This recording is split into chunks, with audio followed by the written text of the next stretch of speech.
There's our clap. There it is. Check 1, 2. Yeah. We good? You keeping an eye on all that? Yeah.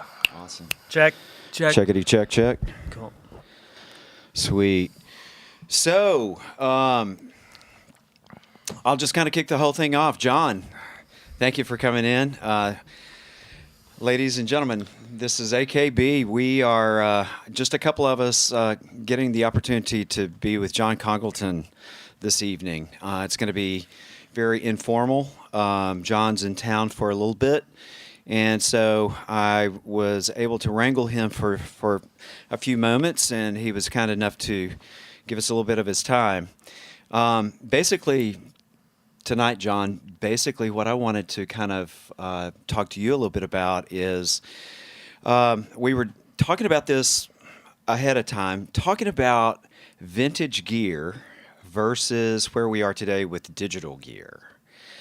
What are some of your, I already know, I think, but what's your take on where we're headed with the technology of today versus where we've been? Let's just start off there. Mm-hmm.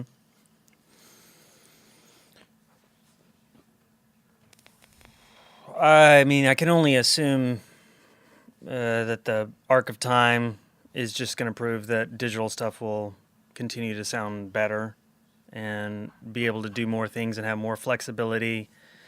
The way digital technology, like plugins, soft synths, any of those things, they sound fine to me normally. That's not really my problem with them if I was to find a problem with it.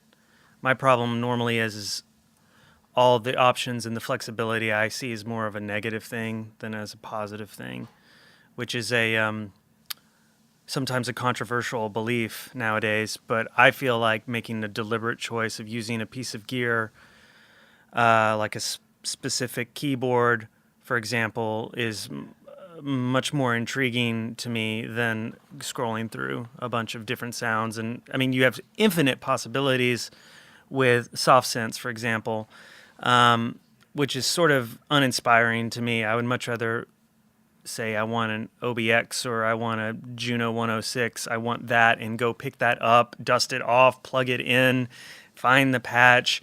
The whole process to me is better. But I mean, outside of all that, I still think gear sounds better. It just does to me.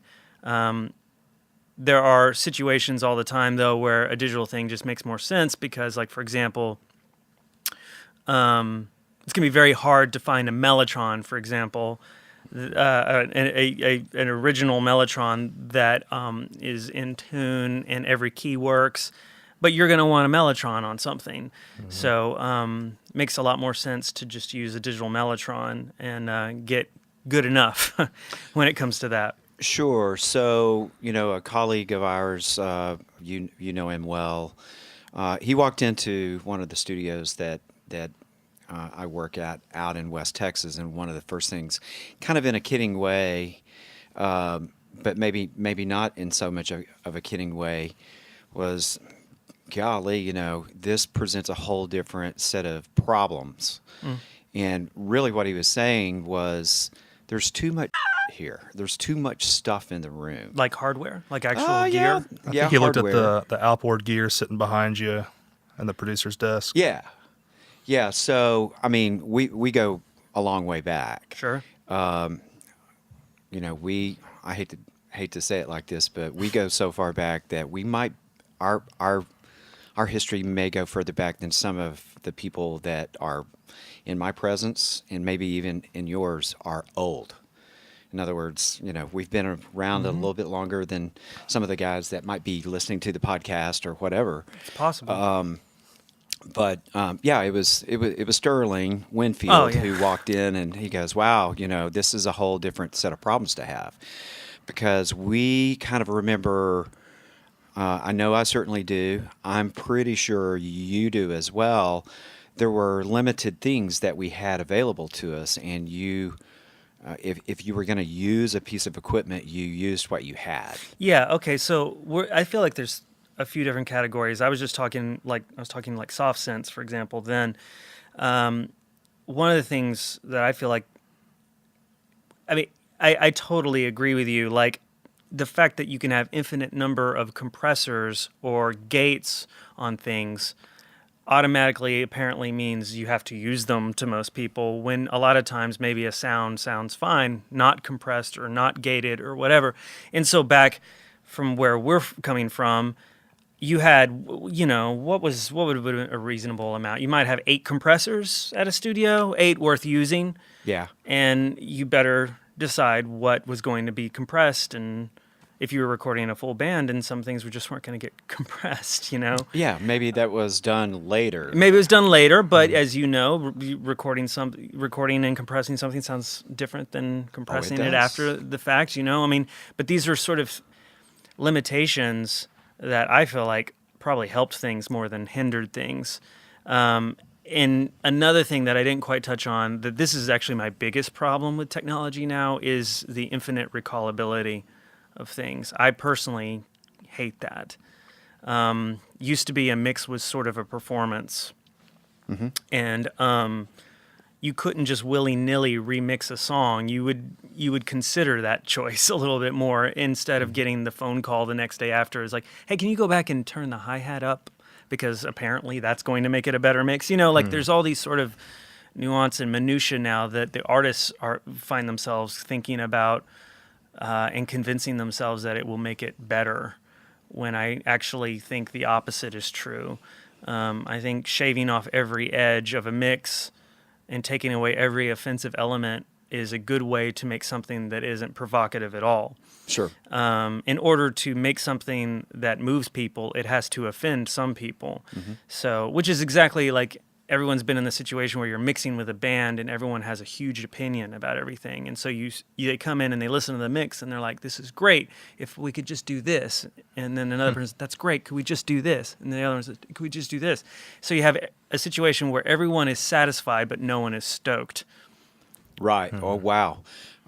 Lowest common denominator. Yeah, I mean, it's basically you get it to a point to where everyone's fine with it, instead of somebody feeling a little bit anxious. When things feel a little bit dangerous or new or fresh, to me, that's whenever I know something exciting's happening. That's wow. It's a great way of saying this. I mean, I've expressed before. Well, if I'm being blunt, there have been times where comments have been made, and because the person who's making the comment wasn't there when we were initially working on it, that automatically suspends them from having a vote, if you will. I don't want to sound like an angry old man or anything of that nature, but there have been times when I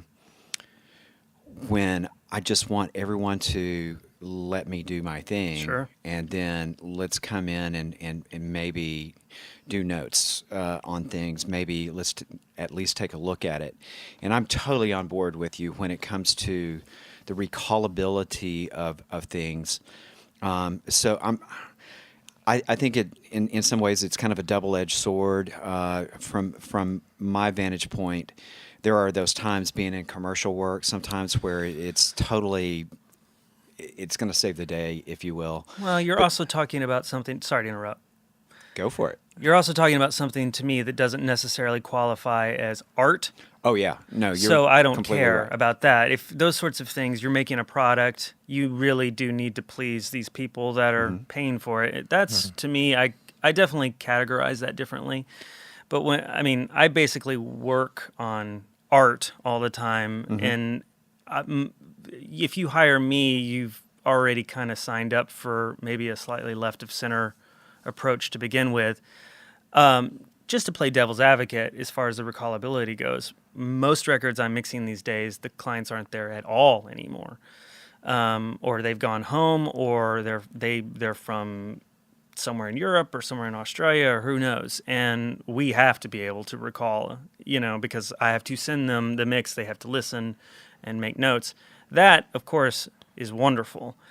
But what I don't like is after maybe 2 iterations of mixes, then they just kind of start to look, we could put on a Beach Boys record right now and find things wrong with the mix. Wrong, quote, wrong, but we're not going to find it wrong because when you put on a record, nobody puts on records looking for something to be mad at or to disagree with, because you put it on, you accept that this was the intention of the artist. Right. And that's exactly how an artist should listen to their own music if they can. We do this thing where we listen to music a certain way all the time in our car or at home, but then we go into the studio and we listen to it differently. And my whole belief is to try to synthesize the environment of just listening to music for pleasure while you're in the studio. Very difficult thing to do, obviously. It is. But that's what I try to do. So, yeah, sure, look at your phone. Yeah, look at a magazine, like distract yourself, because that's the way people will listen to your music. They'll be distracted. They'll be cleaning their house. Not too many people put on records and go like this. In a sterile environment. It just doesn't happen unless it's, unless it's your favorite record, perhaps, I'm getting tangential.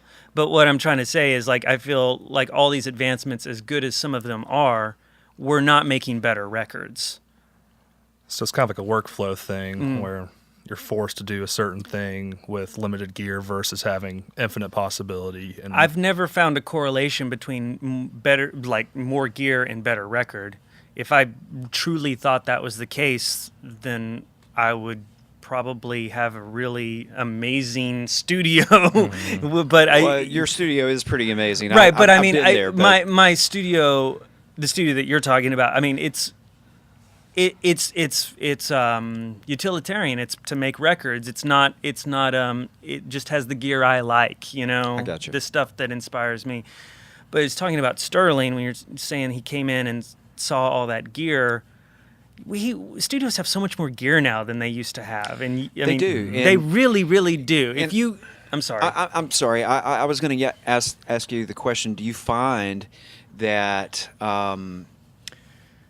maybe not now, but in your career, have you found that people do equate more equipment to I call it bling, if you will. The more bling, and I tell my students nowadays, if you're gonna be awed by anything, it's probably not a real good idea to be overly awed by, let's say, software, plugins, things of that nature. It might be the flavor for the month or for the day or for the week or whatever. But that software is going to change. It's going to go away, maybe in some cases. Or be eradicated. Completely gone, yeah. And so, a lot of the things that I've been telling these students of mine is that if you're going to sincerely invest in something, it might be a better idea to maybe start looking at microphones. Sure. Or even preamps or your favorite kind of compressor, so on and so forth. But over the years, I've even found that what was considered excellent, maybe 10, 15, 20 years ago, has kind of fallen off to the wayside with some of the equipment.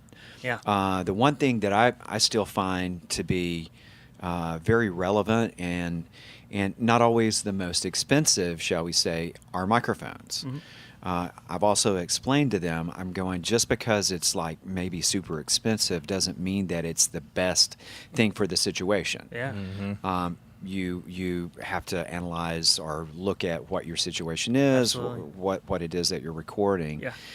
But back to my question, have you found that in your travels, in your producing, in your recording, that in some cases, maybe it's band members, maybe it's, I don't know, that they will take a look at what is there to work with and kind of say to you, hey, do you have this, or is this available for us to use? I ran into it out in LA. This has been years ago, but I ran into it out there, and I actually started kind of getting caught up in some of that, where it's like, and I know that you and I saw some of that back in the day. So you're saying here in like Dallas. the idea like we can't make this record without this piece of gear. Sure. Yeah, Sure. That's exactly what Sure. I'm asking, because we've all run into it before. Oh, you don't have that. Oh, and actually kind of feel like when someone. I mean, I think that when somebody says that, they're just revealing their ignorance. Their ignorance. So, Okay. But so much of what we do is psychological, and if people feel like that microphone or that compressor really does something special on their voice or their instrument, I'll play along. I'll always play along. Mm-hmm. I mean, it happens all the time that I'll have a guitar player who's like, "Do you have this microphone for my guitar?" And it might not be the microphone I was reaching for, but I don't care. Like, I'll just put that microphone on the guitar. Sure. It will sound somewhat close to what I was looking for. It's just a Might be microphone, sure. unless they're asking for something really strange. Right. Then I almost with no fuss whatsoever, and also just for the simple fact that, well, just because it wasn't my instinct doesn't mean that I might love it, Sure. and then I'll walk away learning something. I think that with gear, I mean, I don't think that people younger than me, like 10 years younger than me, totally appreciate how much gear there is now. Whereas as opposed to how little gear there was when I was first starting, and even more so when you were first starting. Like, I mean, gear was really quite Spartan in the 70s, and I mean, but everything was better quality gear. Like there were a lot of things really, like the stuff was, for example, like at East West in LA, they have like the 1176s that were literally put in by what's his name who invented it. It starts with a P. I'm showing my nerd card really low right now.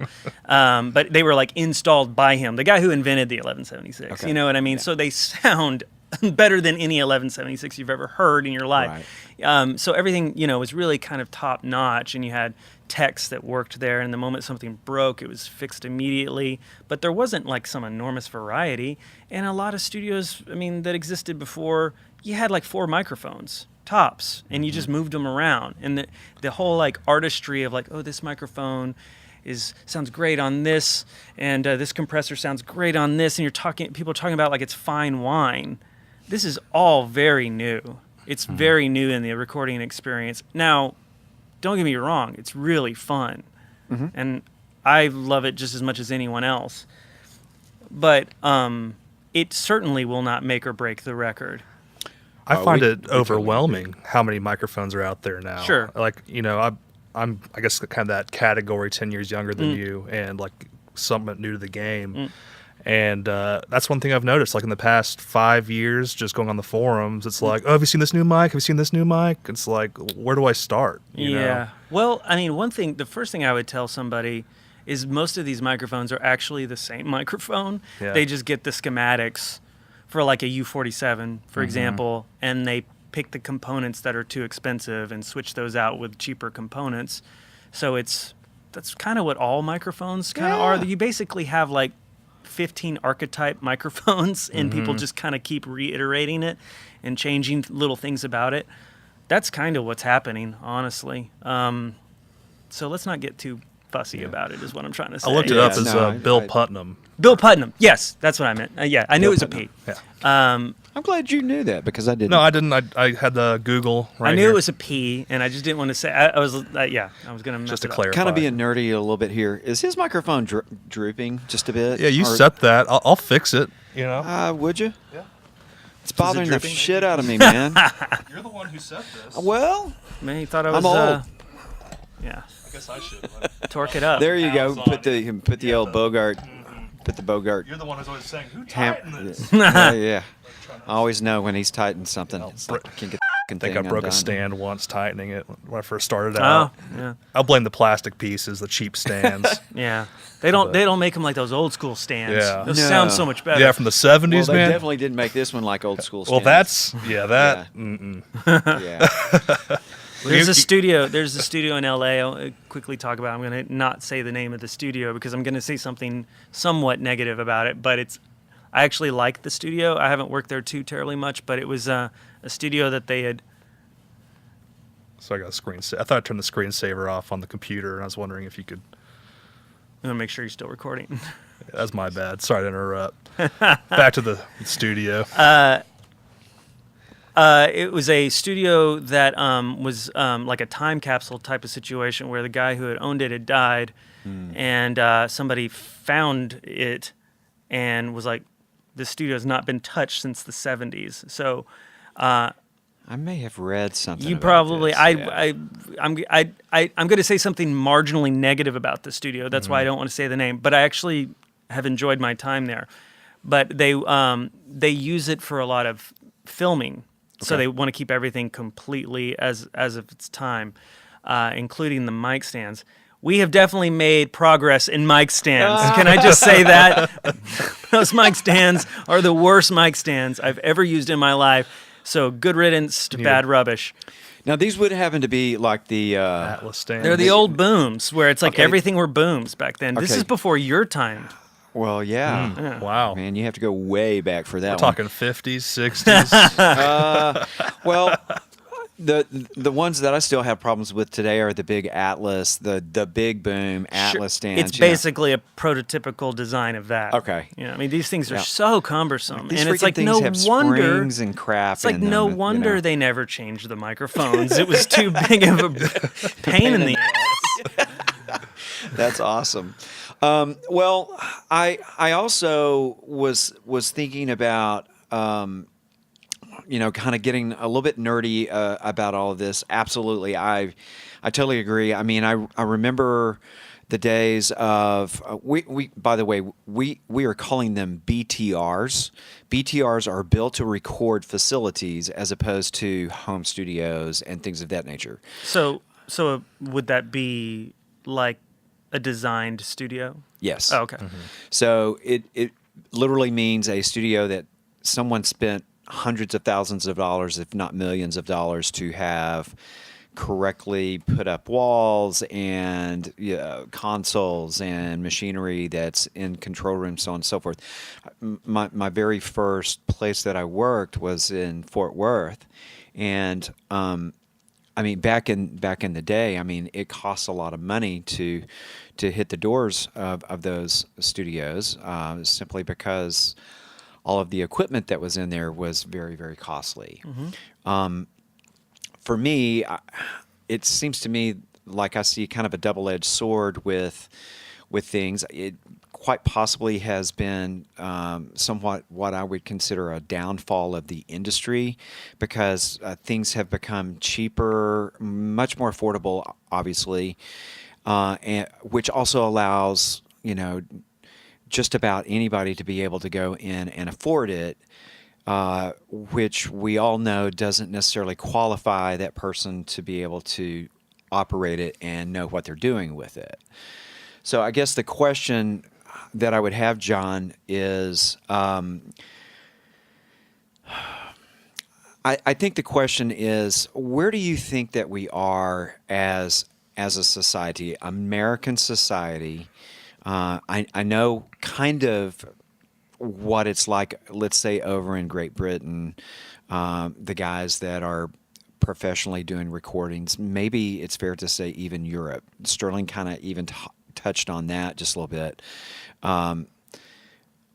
Where do you think we are as a society here in America with affordability, first of all? In other words, anyone can go to your local wherever, pick up that piece of equipment, maybe even go on Amazon and find like even really expensive stuff. Where do you think that we are? Professionals versus your dare I say, and I don't want to be offensive, but your run-of-the-mill, somebody who has desires to be a recording engineer or a producer or things of that nature. Where's your stance on that? I don't know if I have a stance, because it's sort of one of those things. It would be like, it would be, if I was to complain about it, it would be like complaining about the weather. It's just where we're at. I mean, anybody can get on YouTube and learn how to do anything, from record a record to perform heart surgery. Probably, I don't know that for a They fact. got video but it games probably, for that. Yeah. mean, you can learn just about anything. I think that ultimately it's a good thing that any interest that somebody has can be explored. Ultimately, I come back to the same thing that I think I even said to you once, maybe 10 years ago. And it's like, just because you have a camera doesn't make you a photographer. True. But that being said, the technology is so democratic now in a way that like anybody can record their own music, which is, I'm fine with that, you know, like I don't really have a problem with it. And,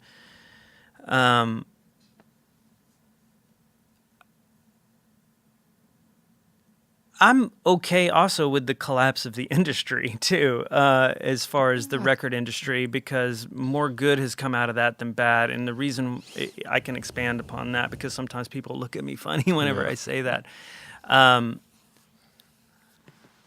The deep, dark secret about the collapse of the industry, in my estimation, is people didn't really ever make any money off records unless you were like wildly famous, like Fleetwood Mac or Pink Floyd. Obviously, those people made a lot of money on their records. But you know who got paid first? The Record executive label. record Yes, labels. that's right. Yeah. And that's the story that all the way down the line with all those bands that nobody knows the names of.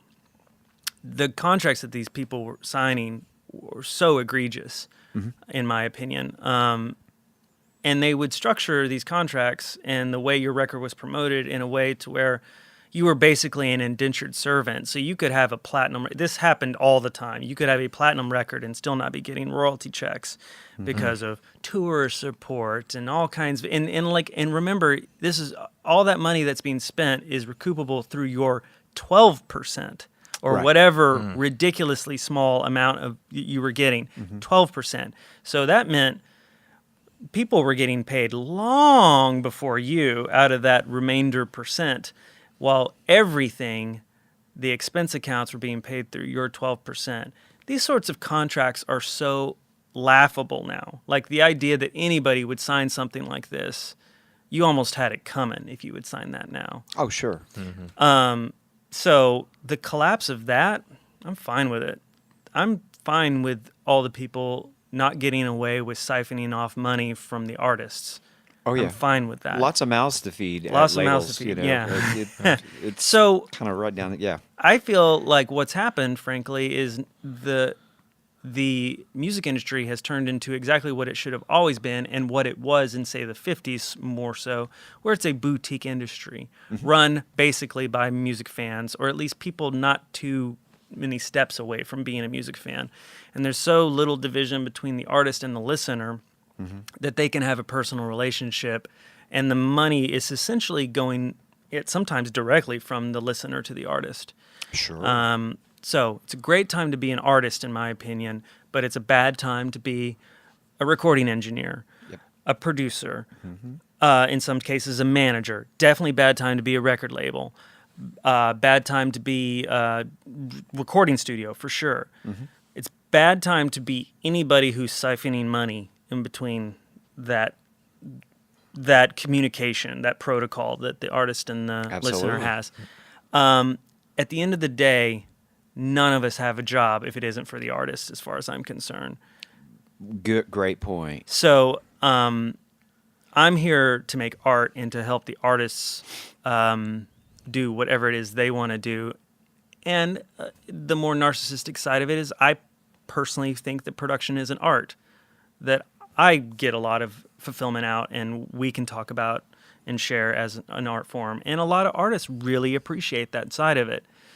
So I'm here for that. So I'm totally fine with the collapse of the music industry. There are so few weasels in the music industry compared to whenever I first started, which was in the 90s. And I got enough of a taste of it to know I wanted nothing to do with that. So I'm great with it. No, I once again, I fully, Yeah. 1,000% agree. There's downsides to it, of course. Of course. And one of it is that people like us have to tighten our belt sometimes. We Sure. maybe don't. Some people certainly don't make as much money as they used to. But you know what? Maybe they shouldn't have been making that much money anyways, because it was coming right out of the artist's pocket. Sure. You know, some great producers out there that were not able to make the shift.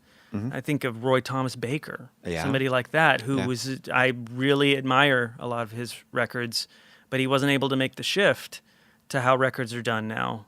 Nothing against Roy Thomas Baker, if he ever happens to hear me say that, but you know, he wasn't able to say, I need $500,000 to make a record. That's what I need. That's bare minimum. Well, that's not going to work these days. It's just not going to work. Well, I've experienced some of this on the building of other things. Sure. And I'm not gonna sit here and say that I didn't come into this kicking and screaming, because Sterling and I have talked about this from time to time. You know, it takes a crazy person to expect a different results when you continue down the same path that you know is beginning to fail or has declined to a certain point.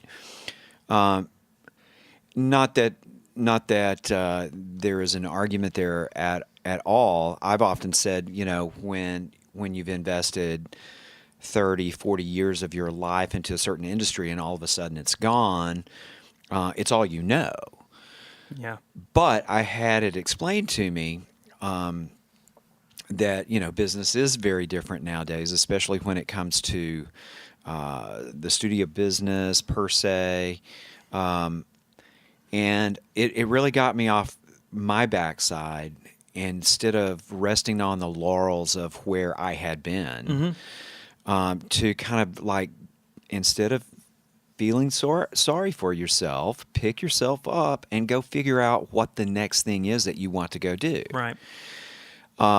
First of all, I 1000% also agree with you that what we do in production, whether it's engineering or producing, whatever that role might be, is definitely, without question, is like a big art form.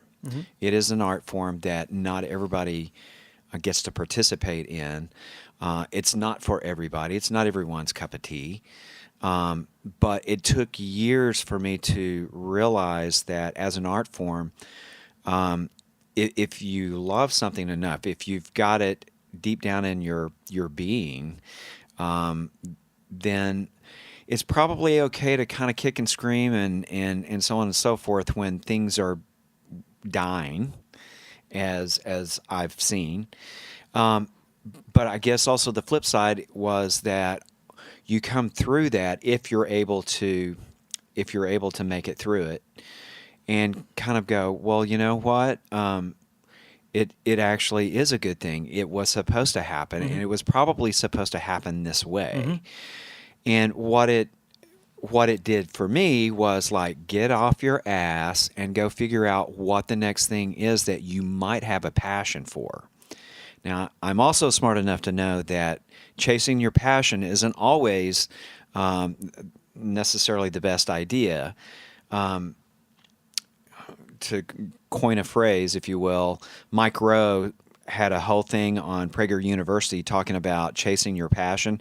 We've all been told, I know I was back in school, chase that passion, you know, chase your dreams, so on and so forth, of which I did. But sometimes that's maybe not the best idea, because you may really suck at what your passion is. And to hear him explain it, it was much funnier to hear him explain all of that. But it just so happened that along the way, I started discovering that I have this passion for like wanting to tell other people's stories, where they've been in life, what got them into whatever it was that they're into. And where I'm about to head with all of this, John, is that I was fortunate enough to be able to sit down with some people who had a little bit of money, and they kind of went, all right, so their idea was, if we build it, they will come. Right. And I'm going, you guys have got this all wrong. Yeah. It's not Field of Dreams. Yeah, it's definitely not that. And if you really think that, you're going to find out fairly quick that it's not true. It's astounding to me that anyone would think that, actually. But And there might have been some other motivations for these folks to do what they did. But here's what I do know is that probably for the first couple of months, there were a couple of us sitting on our thumbs looking at one another every day, just going, what the are we going to do next? And I finally turned to the person who invited me to this place, and I went, if it's going to be like this from now on, I'm out. I might as well go back to Dallas and like just start teaching again, because I don't want to tell on myself too awfully much, but I find teaching to be a challenge. I don't necessarily. Do your students listen to this? Probably not. I mean, they don't pay attention in class, so why the would they pay attention to this? All right.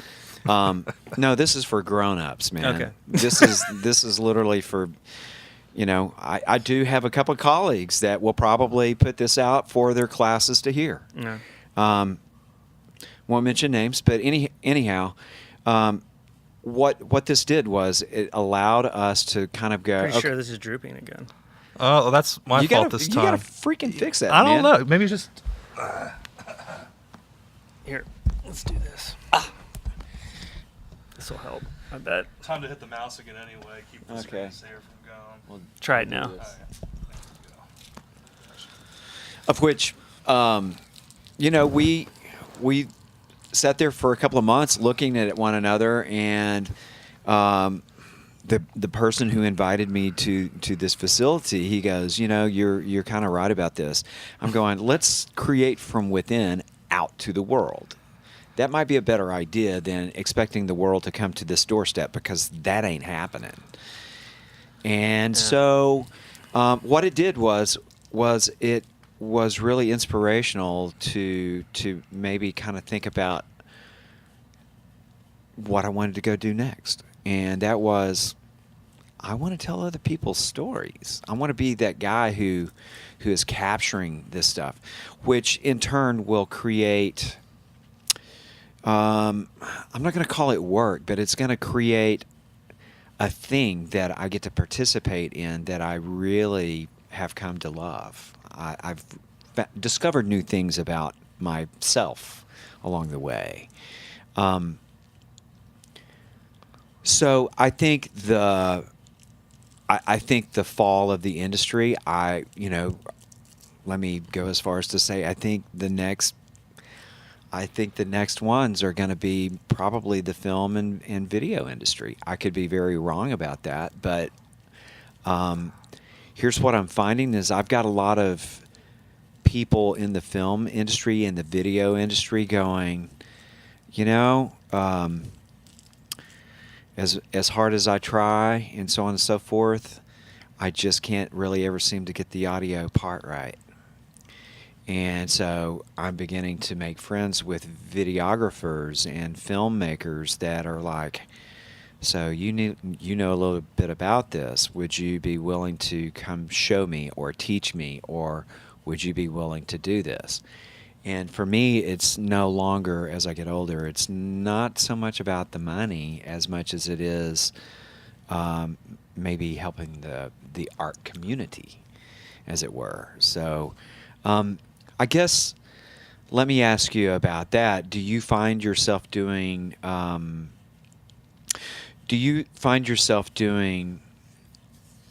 your art? How do I ask this? Do you find the stuff that you work on, is there much of that going into films these days? Me? Yes, you personally. Besides doing occasionally composing stuff for films or TV, no, not really. That's not really my world. I don't really enjoy it. Okay. I specifically don't like writing music for film, only because there's so much delegation that you have to go through, and I'm I can only handle so many opinions before I just sort of say, well, you hired the wrong guy. Gotcha. I made a lot of deliberate choices in my life to make sure that I was only, or as much as possible, only working with things that I really believed in or felt like, even if it wasn't something I personally would listen to, it was something I believed in and felt like it was coming from a unique place or had a point of view or should be in the universe for some reason. I mean, I feel like you know this about me. I just like, normal status quo things have never really done it for me. Right. No. And chasing the all-American dollar never was really a big Never thing has for me been. either. Yeah, for you. Money's something that you have to exist, but I mean, the only real currency is time, as far as how Wow. I Very see well it. put. And how you spend your time, I mean, what can I say? Your life is just how you spend your time. So I only try to put my energy into things that I really feel like I'm going to find artistically nutritious, not to sound terribly pretentious. Because I'm going to, in turn, it'll be like a feedback loop. I'm going to bring more to it, and they'll benefit more, and we'll all walk away richer than if we did it for cynical reasons. No, that makes perfect sense to me, and I think in a roundabout way, that's what I was trying to say. Yeah. You've worded this very, very nicely. Well, I mean, to turn this around on you, I know for a fact that there were all kinds of things you were doing in the audio world that you weren't necessarily passionate about. It was something you had to do because you had a family, and Sure. this was your craft. But I also worked with you on things when I knew you were really happy with what you're working on, and I saw the Absolutely. difference. Those sorts of things, when you're working on something that you really find exhilarating or you really like the people, the hours fly by and you're not so tired at the end of the day, and it's Oh yeah, and I'm sure we've all been there before, where it's Many like times. I can't wait for this to be over with, Ugh. so I can get I've been out on of here. I've been on records where I love the music, but for whatever reasons, the atmosphere is toxic, or people are depressed, or arguing, or whatever. I mean, that sucks. It's Yeah, awful. it does. It's It does. awful. I mean, we make it a. First of all, I married up. I mean, my wife. I think his wife listens to the podcast. Probably not. She you gets know. enough of this at home. yeah, exactly. Yeah, she does her thing. I do mine. So, no, it took me a long time to realize that there's so much more to life than getting a paycheck, going home, mowing the yard, so on and so forth. And you're absolutely right on target when it comes to really the currency is time, if you want to think of it that way, because we've got limited amount of it, and how you delegate that time. But growing up, if you will, in the industry, I think that was somewhat delegated for me, being Sure. a youngster coming into. And it's like, if you're gonna be anything, you've got to give us, 7 days a week, 24/7. And maybe there's nothing wrong with that at that point. I mean, I think that there is a. As long as it's not abusive. True, But true. usually at that point it is but abusive. I think it is. certainly is I mean, exploitive. 7 days a Yeah. week's a lot. Yeah. Well, I don't know. But I go no days off all the time, but I mean, As long as you're enjoying it. Yeah. I mean, there's Oh, a big, exactly. There's a big difference, There and, is a- and you there's a nailed big it once difference. again when it comes to. There were certain projects that I would have done it for years if that's what it required. But then there were other situations where it's like, oh my good Lord, if I could have a week off Yeah. from this, Yeah. just to regain my sanity, Yeah. and then maybe we could reapproach.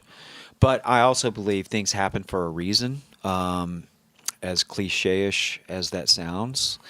I don't think it was by luck. I don't think it was by happenstance that you and I got to rub elbows.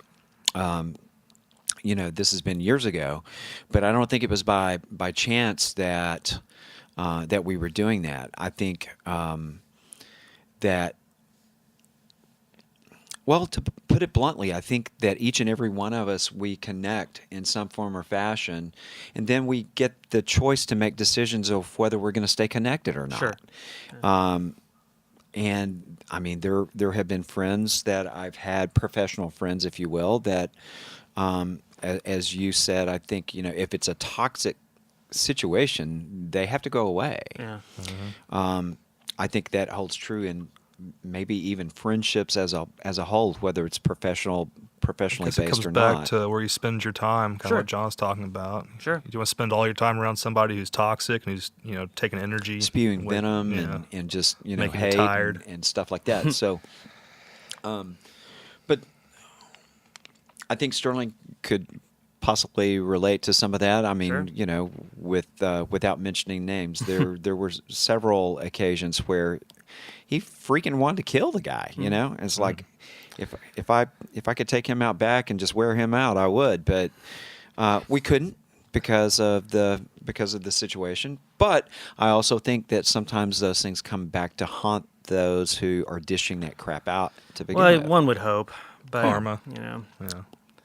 Um, Life's not a fairy tale, too. You just sometimes things are the way they are. They are. In his situation, I think things kind of came back around to kind of even themselves out a little bit later on.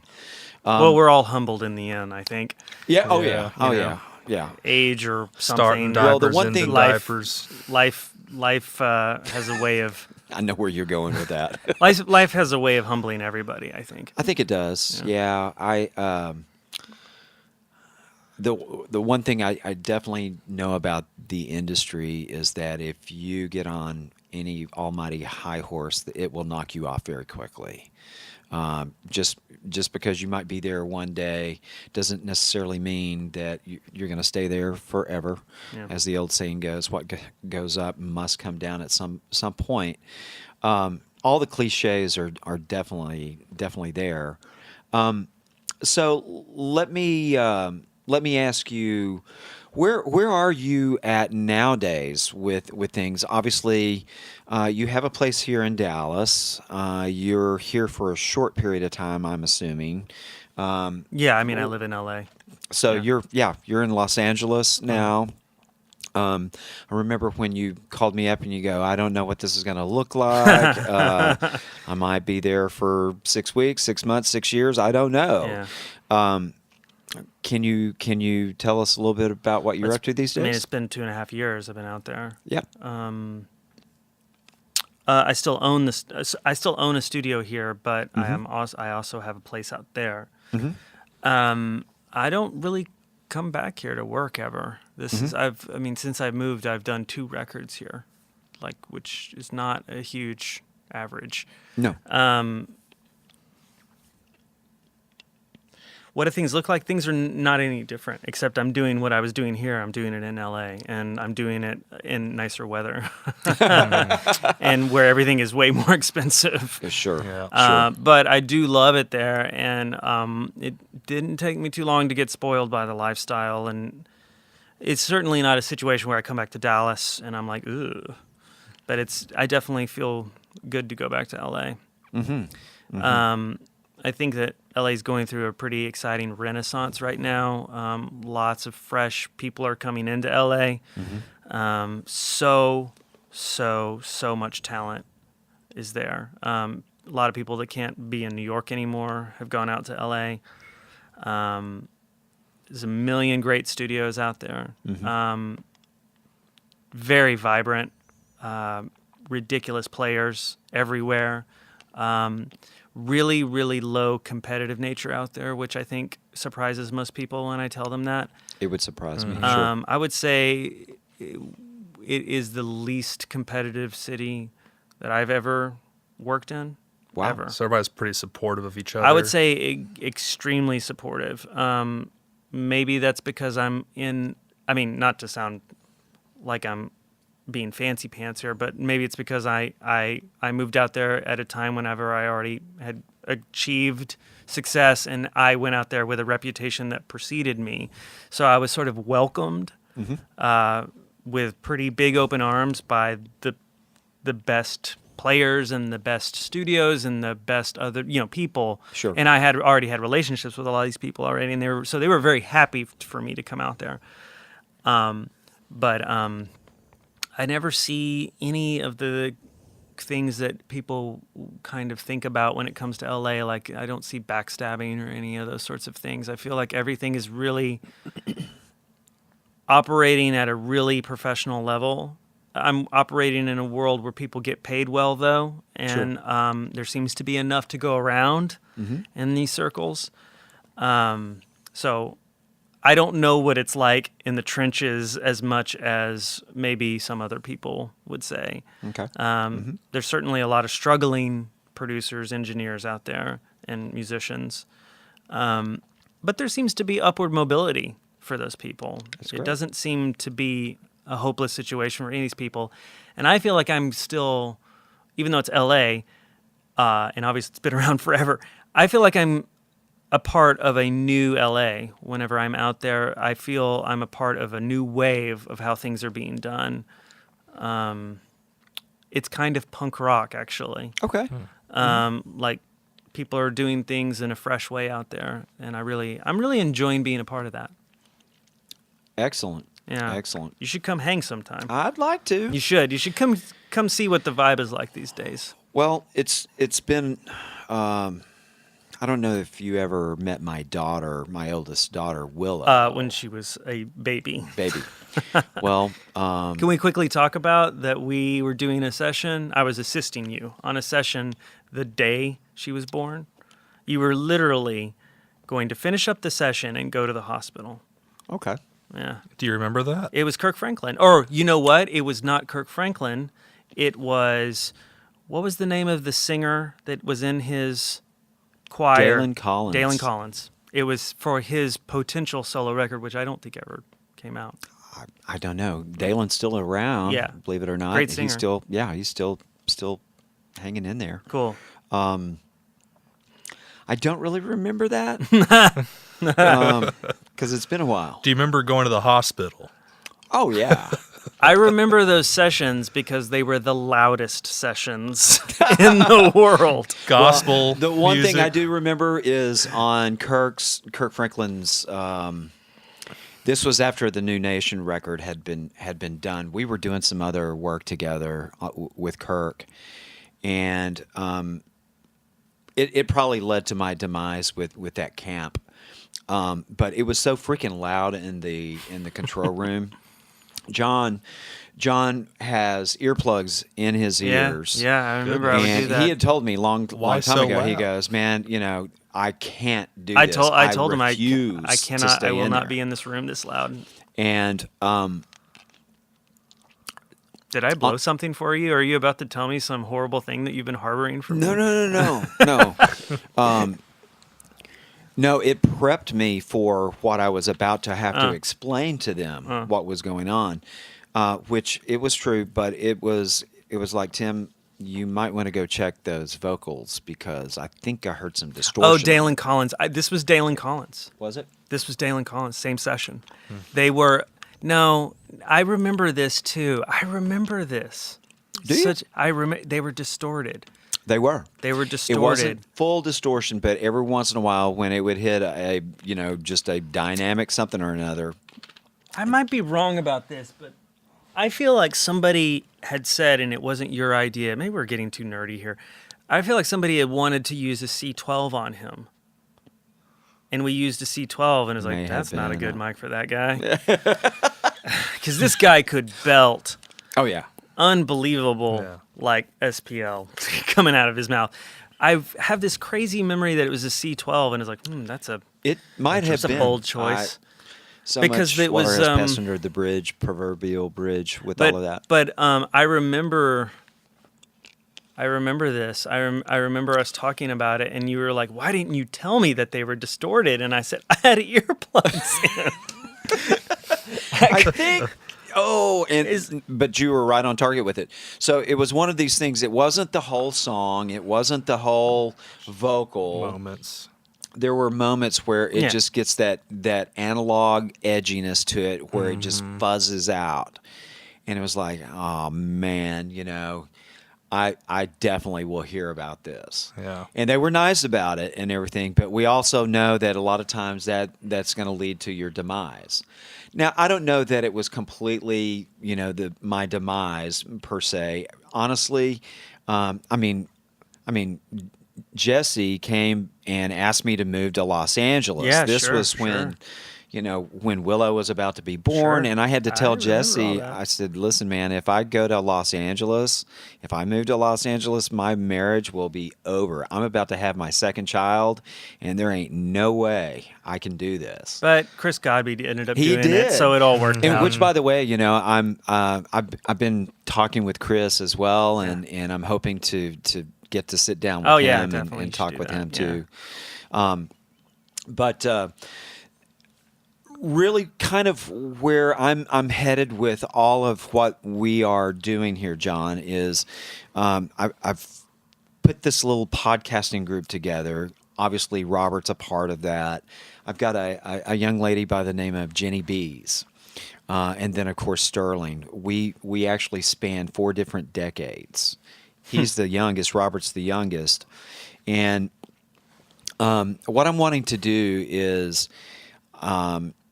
quite literally be able to have folk at no charge be able to come and listen into conversations like what we're having with you.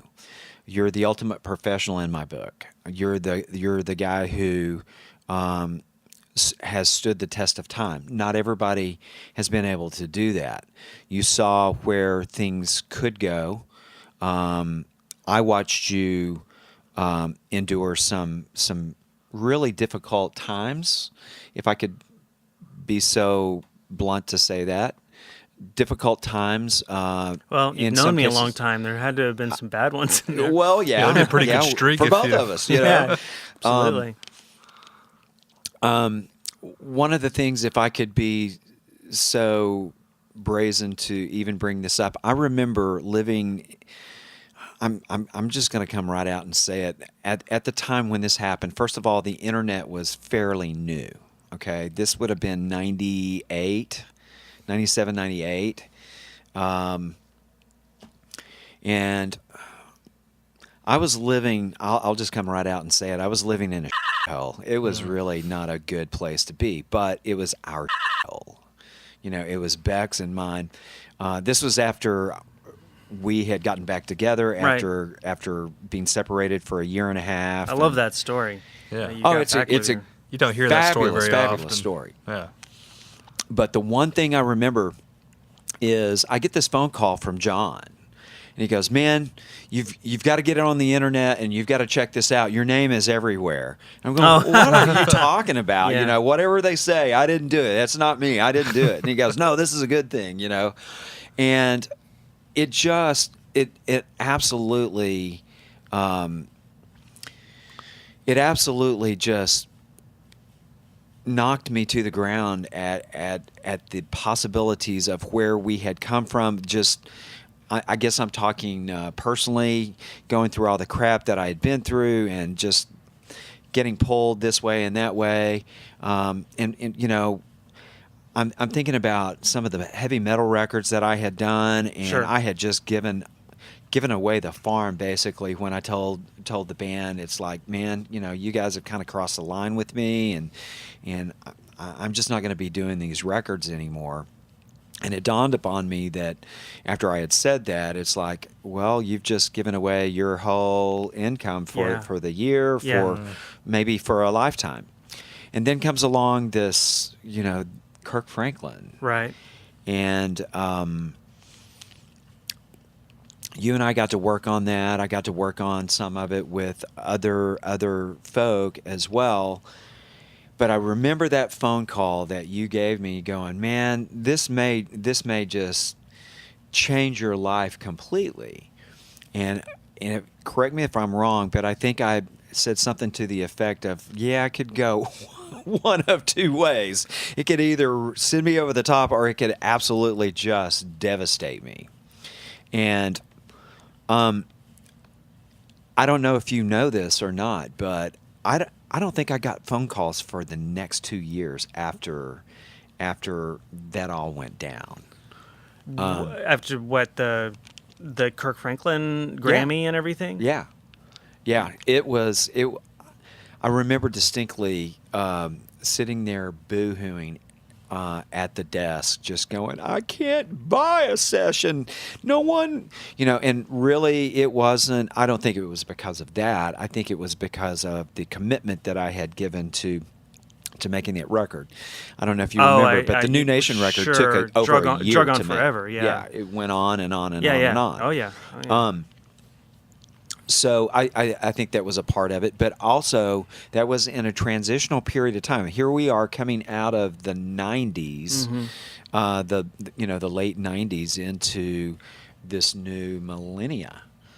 And people were freaking out about, oh my God, what are we going to do when the year 2000 gets here? Everyone's computers are going to explode and all this information is going to go away. And so there was always that. But I distinctly also remember that, and you and I worked at this place too, Harbor House Studios. Sure. And this is where I first started sinking my teeth into Pro Tools. Right. And actually, I definitely remember that. so We were all basically just starting to use Pro Tools. then. we were, and very begrudgingly. I don't know about you, but I definitely was fighting it tooth and nail. I think everybody was. I think the only one of our crew that wasn't was Chris Godby. He was already there. He was already there, and he's just fearless about it, about all things like that. Makes it look like just child's play. Yeah. Got to reach back here and. Are we good? No, I remember. I remember losing files Yeah. Whoa. with you. Yeah.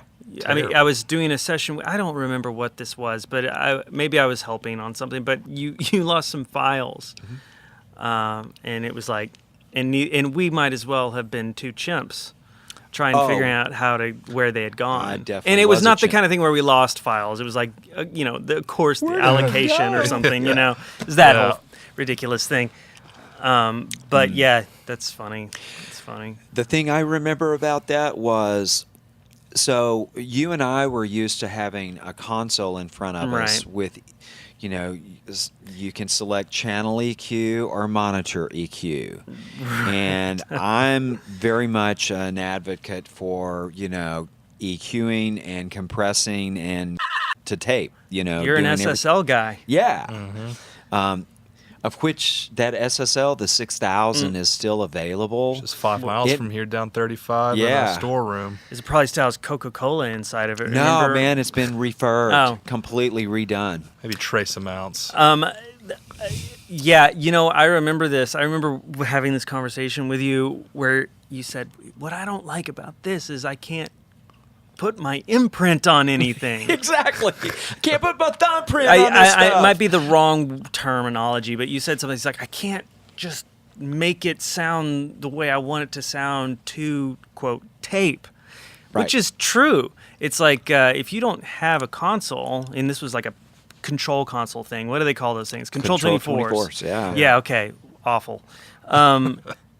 You essentially, if you want to flip the phase on something, even after it's put, you have to use a plug-in. Yeah, it's which crazy. I mean is that. I mean, here we are, 18 years later. I Yeah. still think that's a stupid idea. You're never going to get me bored on that one. Oh, I love this. No, I mean look. I don't actually enjoy the weird nostalgic thing of like, this thing that's going around where you can download the multi-tracks of famous recordings. Right. Like you can listen to Bohemian Rhapsody or Killer Queen, rather, Yeah. or like the Beach Boys. I understand. Like I think I checked out the Al Green one Okay. because I love those recordings, but it only ruined the recording for me because I want to feel like that stuff just fell out of the sky. Please let me maintain some element of mystery to this Oh, sure. thing, right? So, but insightful thing about those recordings when you play with them is you pull up those faders, you put everything at unity gain. Guess what? That's the record. Oh, yeah. That's the way it sounds.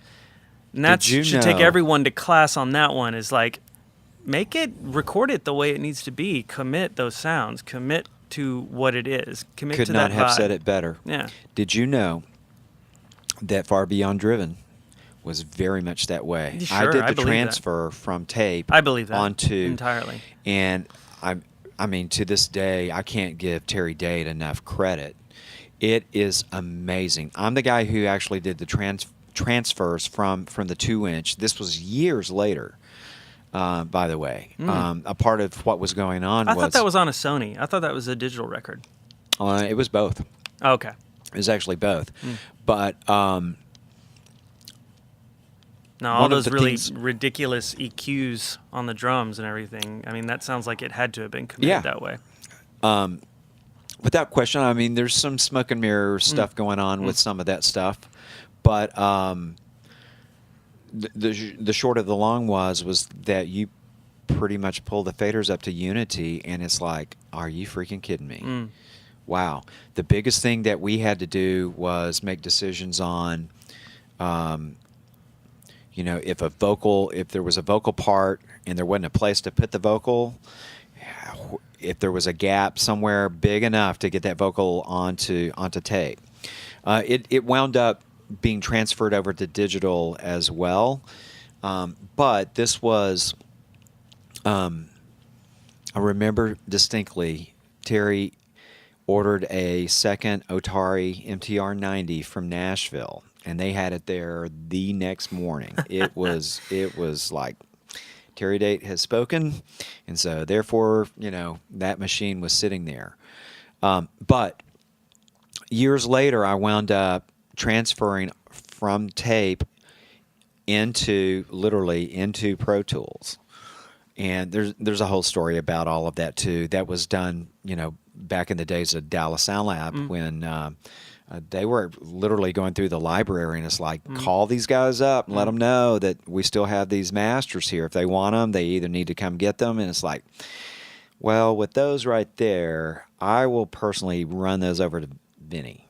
I'll get a hold of him and let him know that, I've got them. And I did. I asked him if he wanted me to make a backup just in case, Did you have to bake the tapes? I'm sure, right? Did not. You didn't. I did not. How long had that been sitting there? A long time. Definitely long enough to where I would assume you'd have to bake the tapes. But Well, apparently, they had been stored in, The right way. good enough climate to. Now, Wow. I'm not saying I didn't have to clean the heads every pass. Every pass, yeah. But there lies the interesting story about all of that too. Was, with Dimebag, one of the things was the number 3, and I kid you not, you remember Josh Robinson, right? So Josh was there when I did this transfer, and I am not kidding you. I wound up having to do 3 passes per song, per reel, and he's the one who pointed it out. He goes, "Do you realize, what's going on?" I'm going, all I know is that I can't get this thing transferred the way that I want to transfer it, because the machine either keeps messing up or this or that. And he goes, "Well, I've kept count, and I think Dimebag is here messing with us, because you've done this 3 times for each one of the reels that's going on." Long story short is that we got it transferred across, and later on, I'm pulling faders up just to listen to the magic that's there off of tape. And sure, I kid you not, faders at Unity, and it's like magically there, just magically there, and. Yeah, that's not the way records sound anymore. Is what I'm getting at, because I get hired to mix a lot of stuff, and you have to really beat the shit out of things a lot of times to get a sound out of it, because nobody committed anything. Right. I never understand, why send me 5 bass sounds? Things like that. Like, why do that? You didn't know you didn't have some idea of what you wanted that to sound like. Look, I'm happy to do it. I'm happy that people trust me to make those decisions, but I'm not saying that I'm the crystal ball here. Right? Like not every idea I have is going to be the right idea. And sometimes it's good to at least have a starting point. I don't like that is what I'm getting at. I don't like how we make records that You way. and me, either one. Yeah. So I was also going to ask you, loaded question here, by the way. Do you double mic the snare?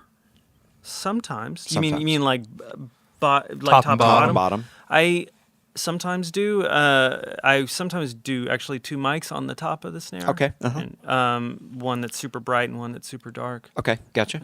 I've seen that done time and time again. So let me ask you this: Do you bust them to the same channel when you do it? Depends. Not always. Yeah. Sometimes I do. Sometimes I don't. I've got this little story about that too, and it comes right back to the whole let's double mic it, put the signal on 2 different channels, and sit there and spend freaking forever for someone who's there mixing with me. Hey, can I hear this half a dB less of this, half a dB? And it drives me fucking nuts. Sure. And at some point, I finally got to the point to where it's like, look, I'm just going to record. I'm going to record both microphones to one channel. Sure. Yeah. If it's good enough for the way that we're hearing it right Yeah. now, it's good enough for later on. Right. It's going to take all the guesswork out of this later on. Absolutely. I mean, I was going even one further. I was like, if you like that reverb on your guitar, let's just record that reverb on your guitar right now, please. Well said. And maybe I've learned some of this from you Yeah. as well, John, because once again, kind of revealing a little bit of my past is that. I was kind of brought up in the squeaky clean, For get sure. it as clean as Yeah. you can, and we'll worry about that reverb later, so on and so forth. I'm no longer that way. Yeah. It's like, man, if it is lending to what we're doing, If it's happening, let's it's grab happening. it, because Yeah. it may run away. And it also, I mean, this goes for other things like takes. It's like if it's a good take today, it's a bad take tomorrow. I mean, it's a good take tomorrow, and if it's a bad take today, it's a bad take tomorrow. I will never understand the endless playlisting of things. Like that drives me crazy. it's really weird to me. I'm like, are you actually going to sit here and listen through all this stuff? I'm going to tell on myself here just a little bit. So, we did. I mean, talking about the playlisting thing on. This is a little bit different than some of the other areas that I've been in before, but I did some of that on Henley's record on with Don. It wasn't Don himself sitting there listening to it, but Stan Lynch and I went through literally 14, 15 takes of vocals line by line by line. However, that being said, he was very quick to make decisions. What do you think about this? What do you think about this? And we were able to get that composite built fairly quick. I don't necessarily find that to be true with other shall we say less I don't want to say less skilled, but less informed producers, so on and so forth.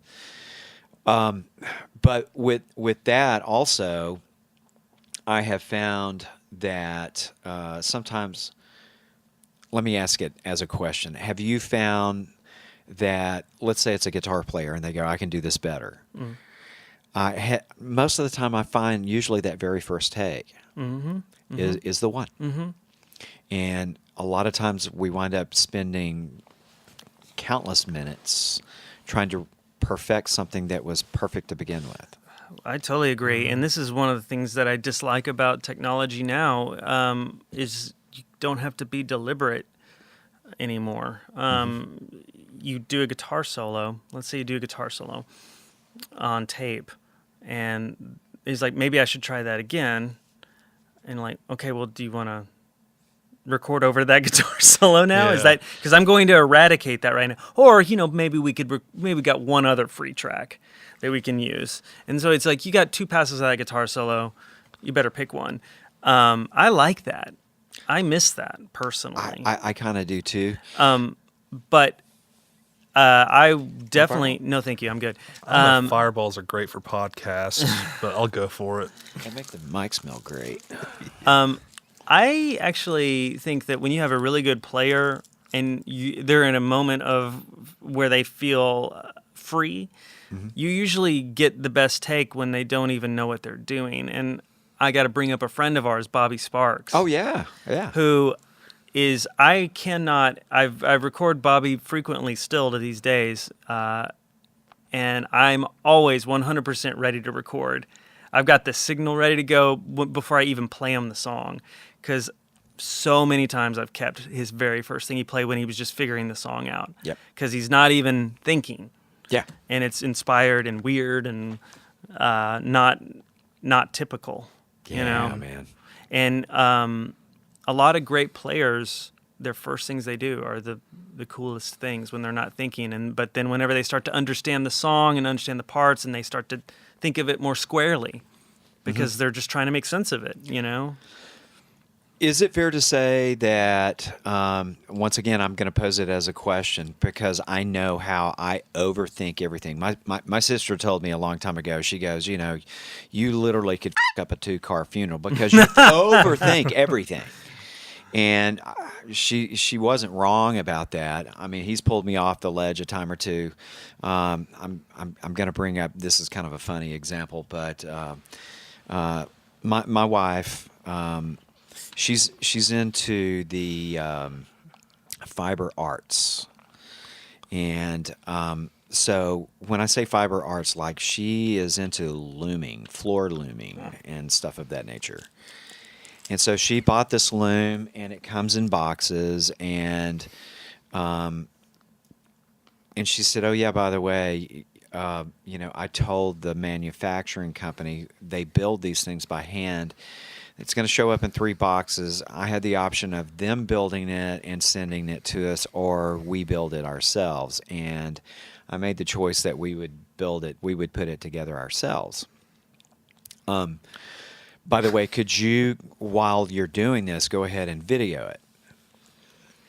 And I've got these grandeur ideas. It's going to be a 5-camera shoot, and I'm gonna be explaining what I'm doing when I'm doing all this stuff. There was no instructional videos out there on the internet. And this thing comes, you open the box, there's like 2,000 pieces, and so He's not joking about that, by the way. Yeah. 2,000 pieces. 2,000 parts. Yeah. And so they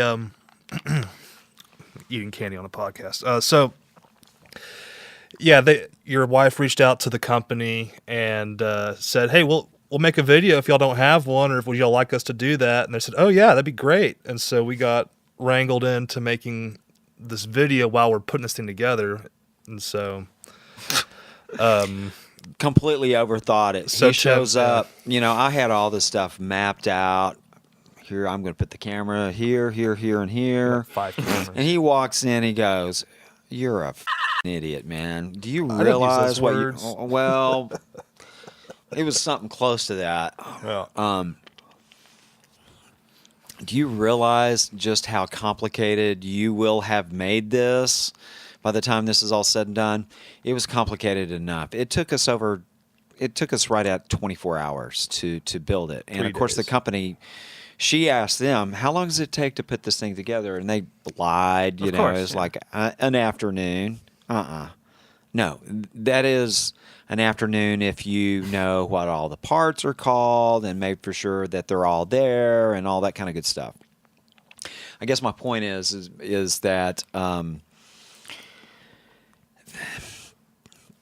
when it comes down to overthinking stuff, I'm the world's worst at that.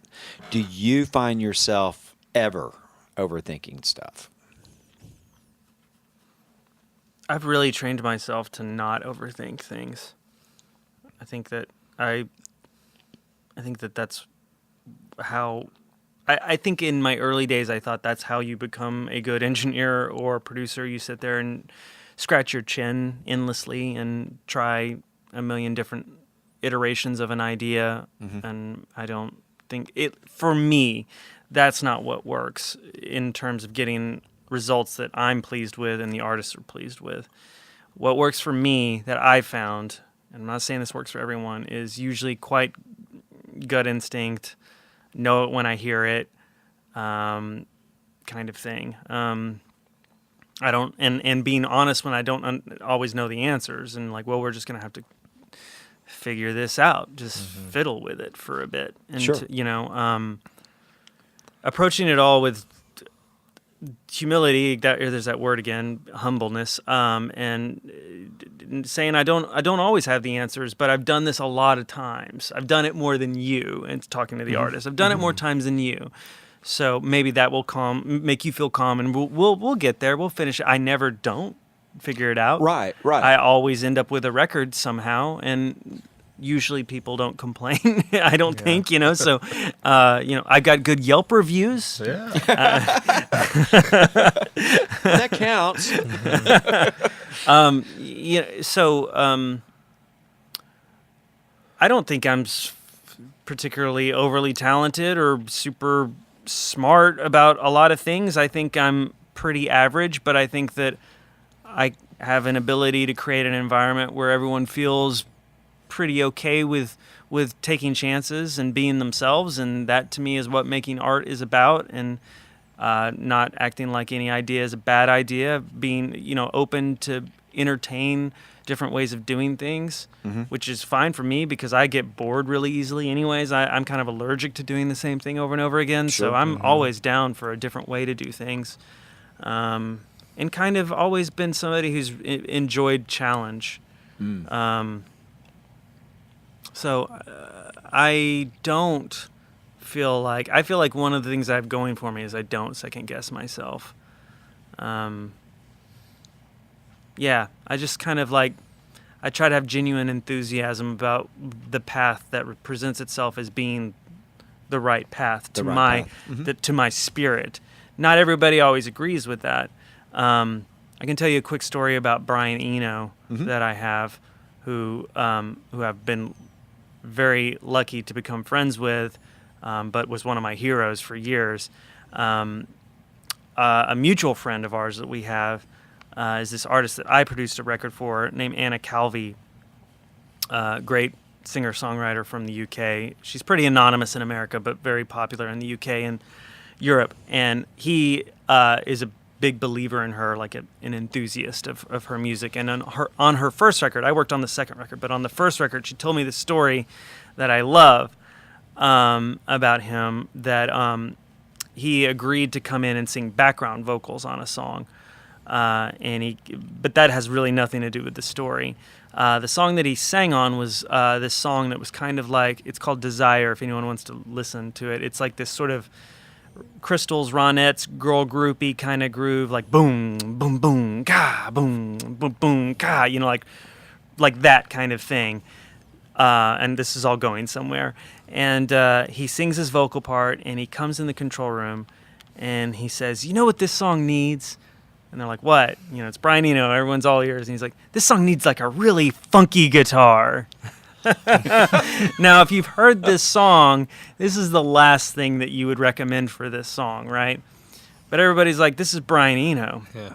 So, and he seems really excited about this idea.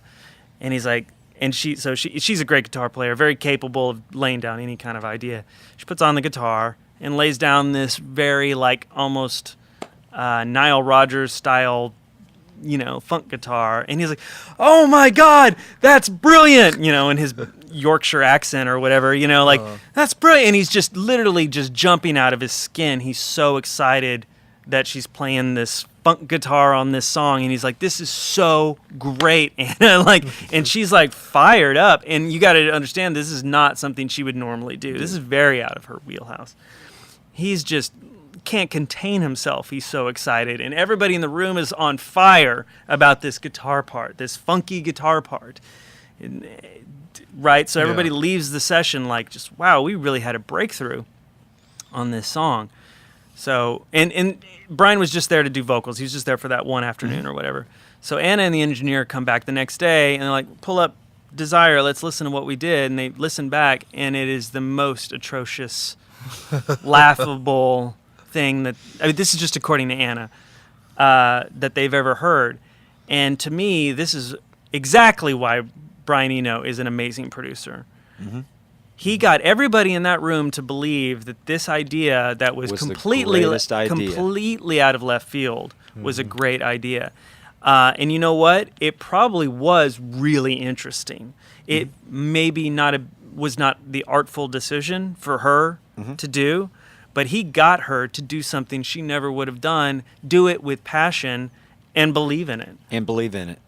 And everyone else Everyone else in the that room was believed there in as well. it, and that's why Brian Eno is Brian Eno. Wow, that's a great story. Yeah. That's a great story. You, John, have also enlightened me. Now, this has also been quite a while back now, but for lack of better wording, I'm going to call it minimalistic recording techniques. Is that what you call it? I don't know. I don't know where you're going with this. So Well, what I'm going with is instead of miking a drum kit up with 17 sure. microphones, Sure. that we may go with 5 or 4 or 3 or something of that nature, which has really kind of gotten me stoked because I think more about that now than ever before. A couple of the places that I say a couple, actually one of the places that I'm out west where I work, they have it's first of all it's this big room. It's beautiful for drum kits for drums.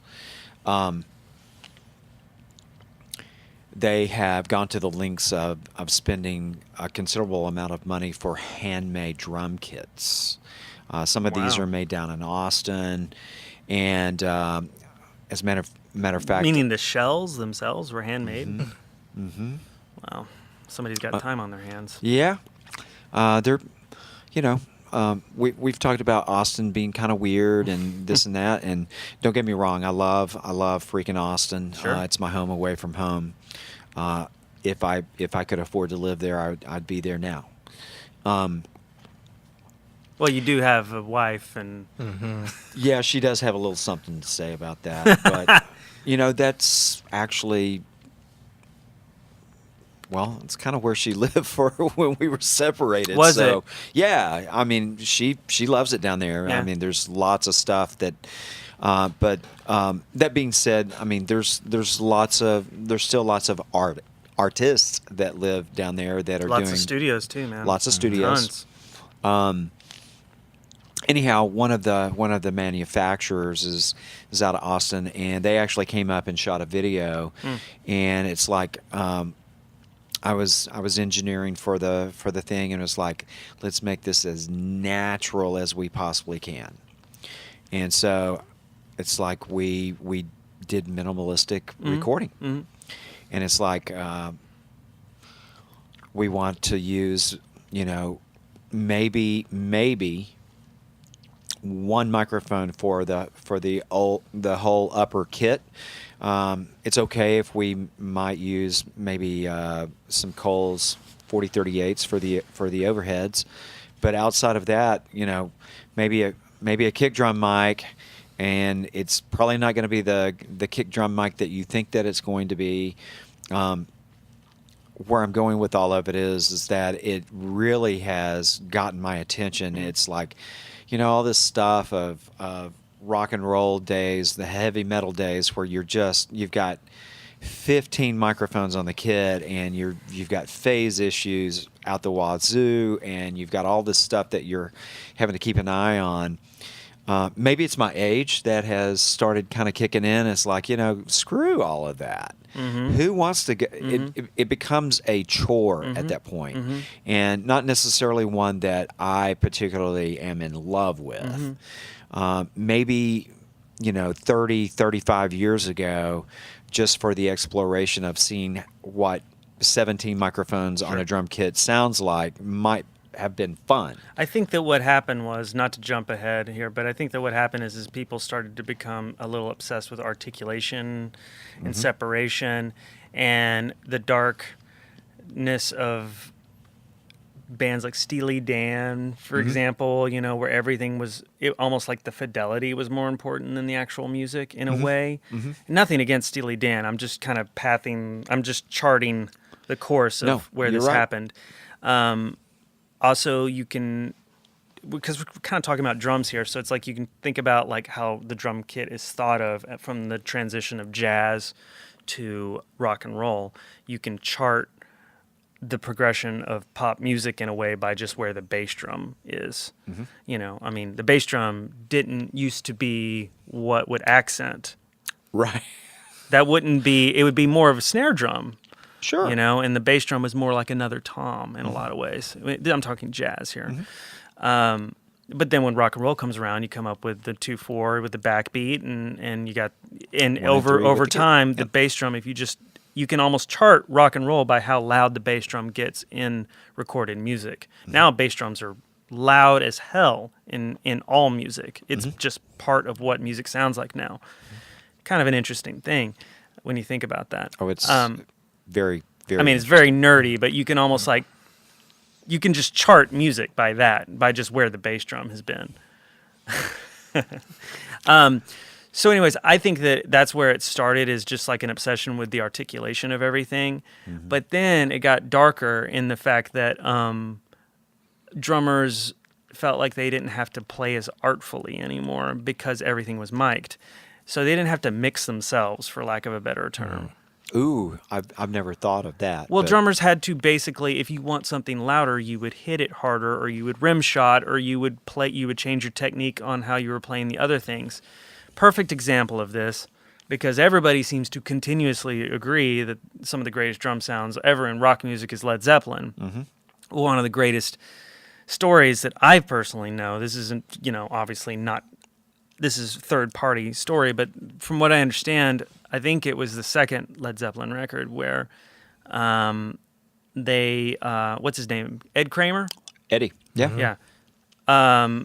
They had a microphone plugged in that was in the hallway, and John Bonham put on his headphones and heard it. And that great like chamber effect, you know, slap delay kind of thing. And he's like, "What microphone is that? That's exactly the sound I want. Like, that's the hallway microphone. And that's the sound right there." And they're like, "That's great, but all we can hear is your hi-hat." You know, because we're not getting. And he's like, "Well, I'm going to sit here and learn how to play to that microphone."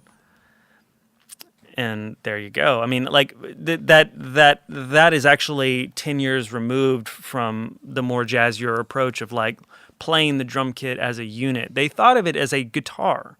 You play a guitar. I play the drums. Right. It might be 4 individual tones I'm hitting, but this is one instrument. And that has changed as generations have listened to music differently. This is just my opinion on it. So, I think you're very much on target, though. And I think that like we became obsessed with just the distinct articulation of everything, and so it changed the way people played.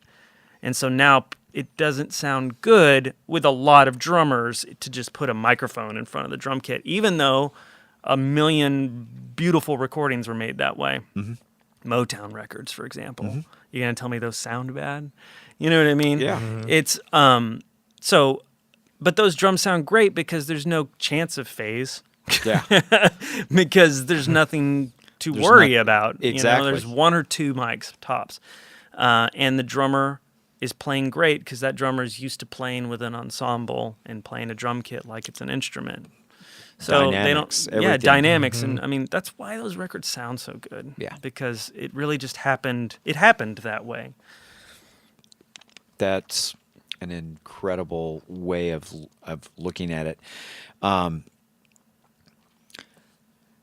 always thought of, once again, kind of, we're definitely cut from different cloth as far as the way that we were brought up, looking at drum kits and so on and so forth. Maybe not. I mean, I think that like we just learned different techniques. I think we learned a lot of the same stuff. I don't know. I mean, I think that for me, I just somewhere early on, I was like, why do these records sound better to me? I mean, maybe they don't point. have as much top end. Maybe they're not as quote as exciting sounding as stuff that's out now, quote. But for some reason, I find myself going back to these records more. I'm not fatigued by them. They just they're like open arms where you just walk inside and enjoy the music. Whereas so much music in the '90s and the early aughts were like almost, it was produced like it was a dare. It was like it was just like, I'm gonna beat the shit out of you. And you're going to like this, and you're not going to get a second to not pay attention because there's going to be something happening here. And it's very bossy. And I don't know if I like music so much that's like that, really, at the end of the day. Well, I think about a lot of the stuff that were some of my favorite bands back in the 70s. I was listening to, I'm going to give you Can I guess, like The Tubes, Yeah. Journey, that kind of thing? Journey's definitely one of them. But I mean, those like are really Foreigner, great. Foreigner, great, yeah. And when you analyze like the drum kit now, it's like it's still great drum parts. It still fits exactly what they were, as opposed to, and you're absolutely right. I mean, coming up through the '80s, for me, pop music really kind of destroyed it for me, because of all the different sounds that were being generated coming up through the 80s. And maybe it was experimentation that was going on with drum kits and just drum sounds. Well, you had this period of time where everybody just used a Lindrum. Exactly. Which Lindrums are really cool, but like there's this time where every record's the snare sound like a metallic sneeze. Oh yeah. Yeah. And it's unfortunate because a lot of good songs were Yeah. kind of ruined by that. No, absolutely right. Sorry, I interrupted. No, but I guess my point was behind that was thinking through exactly that, because I grew up with the Lindrum. I remember when the Lindrum actually hit the market, and a part of the way that I was taught was, no matter what, you become very consistent with everything that's going on. So you know that your kick drum is going to be here, your snare is going to be here, and it had everything to do with it. Dynamics got pulled out of it. Let's just say it that way. Yeah. You know, it no longer was using a real human being that could actually play with dynamics and so on and so forth. And yes, even the studying of records like the Tubes and stuff like that. Little did I know, but even back then, there were samplers that were being used. Yeah. You know, this was something new and fresh, and it. I don't know. For me, it was the kind of thing to where this is new and fresh, and so this must be where we're headed with it. And I kind of liked it, but I didn't know, how long we were going to be able to hang in there with that. And also the simple fact that I didn't really know how to get really good drum sounds back in, this is the early 80s when I first started off. I remember very distinctly sitting down with vinyl records listening to AC/DC. Sure. And it's like, oh, that's just the most awesome drum sound. And you What, go back like and Back in Black? yeah, Yeah. Yeah. But it's still a really great sounding record. it really is. Yeah. One of the other things that I just had mentioned to me by a drummer was that there are certain records where you can tell the guitar player actually kind of programmed the drums because the drums are being played like a guitar player would play the guitar. Sure. And I went, I've never thought of that before. Sure. He goes, no, I'm only saying that because I had to learn drum parts, and it was more than obvious that a drummer did not play these programmed drums. I went, wow, I've always thought of, you've got kick drum, you've got snare drum, you've got hi-hat, you've got toms occasionally, so on and so forth, and then maybe some cymbals. And he goes, no, really think about this for a second. If you're a guitar player and you're gonna program. It doesn't matter if it's a Lindrum machine or it's a drum machine. If you're a guitar player and you're not a drummer, you're not necessarily geared to think of a drum kit like a drummer would. So you've got hi-hat doing its thing, snare doing its thing, kick drum doing its thing, the occasional toms where they're supposed to be, crashes where they're supposed to go, but it's played more like a single instrument. I went, wow, I've never listened to anything like that. I've never taken the time to listen to drum parts where it's like, I'm pretty sure a guitar player programmed these drums. And he goes, no, it's a very real thing. And he said, I'm only speaking from experience because I had to learn these drum parts at one point that it was more than obvious that it was a guitar player who programmed them. I went, huh. So I don't know where that's all going, but I just it seems to me like I learned more and more and more about things that I thought that I knew pretty well, and it's like no, there's 9 zillion different ways to think about the instruments and maybe even the equipment that we use from and from thank day in God and day out. that there is, because this Sure. will get really dull. Oh yeah, I mean, yeah. I really love the feeling of like, wow, I really don't have this figured out. I mean, I really like that feeling because it makes me feel like I got a few more years left. Oh yeah. Oh, John, trust me, you do. Robert goes, I figure you got another 40 years in you, and it's like, nah, I don't want another 40 years. I'm just trying to be really don't. optimistic. I'm just talking professionally, man. That's all. I mean, who knows about the rest of it? I'm just talking, being able to do this and like have a good time and feel like it still maintains some magic to me, Oh, and that's all I mean. I think we all, and forgive me for kind of taking over the mic when it comes to all this stuff. I have found that I've become very passionate when seeing youngsters, what I'm going to call youngsters, kind of coming up through whether it's through school or they show signs of being interested in the recording arts, and it's like, man, there's a part of me that is longing for them to be able to grasp hold of more than just the technicalities of it. Sure. And I don't even know how to say this, but I have students where I want it for them so badly, but they don't realize what's in front of them. Like they're kind of coming into this very blindly. It's like the old saying, well, I like music, so I figured I'd get into this, and it's like, you have no clue how deep this can go. Sure. And I get it. I understand. We all probably had to start somewhere. I would be a liar to say that I had this in mind when I was 10 years old, that I wanted to be a recording engineer. Mm-hmm. Here's what I did know at 10 years old was that I freaking love music. Mm-hmm. I knew that it was a communicating device. Didn't know much else about it other than I really liked it. But I have begun explaining that it chose you rather than you choosing it. And you need to protect that. You can't poo-poo that. Mm-hmm. Whatever it is. Mm-hmm. I don't know for some of these guys, and I, what I teach is not everyone's cup of tea by a long shot.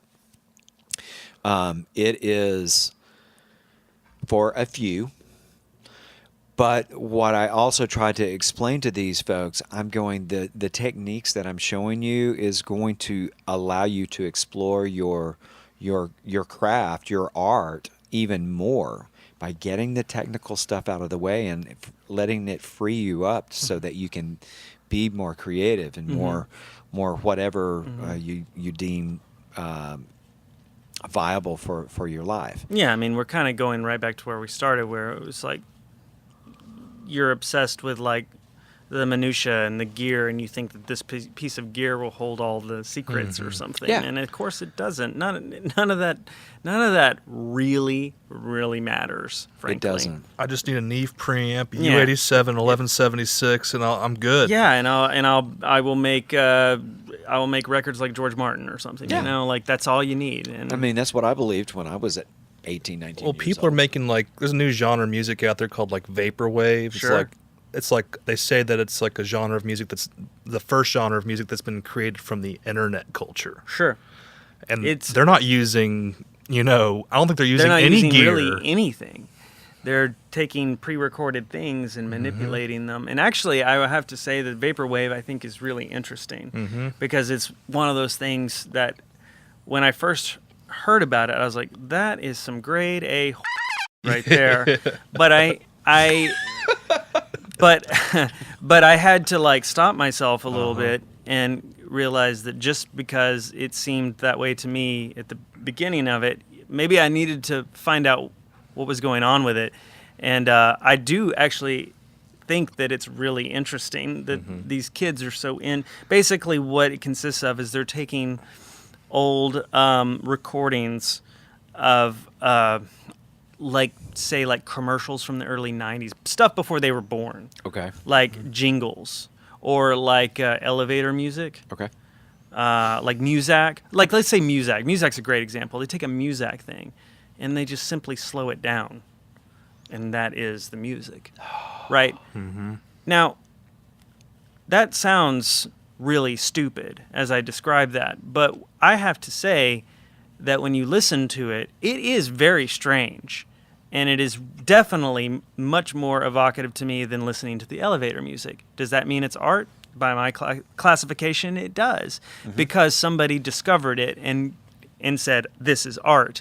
Now, I'm kind of an arty dude, and I think that the term art can be a lot of things. Sure. But there's a terminology that I think I'm going to say this right, but it's called phenomenology. It's a real word, actually. It sounds like a made-up word. But phenomenology is when the experience of a piece of art or music, let's say music, when the experience of a piece of music affects you, even though logically you know it's dubious. And that's how I would describe that. It's like this logically offends me, but I am like, I am attracted to how it makes me feel. That's really interesting because I was trying to figure out, and maybe this what was going on with the boys that had created these music beds for my beloved Grammy Man story.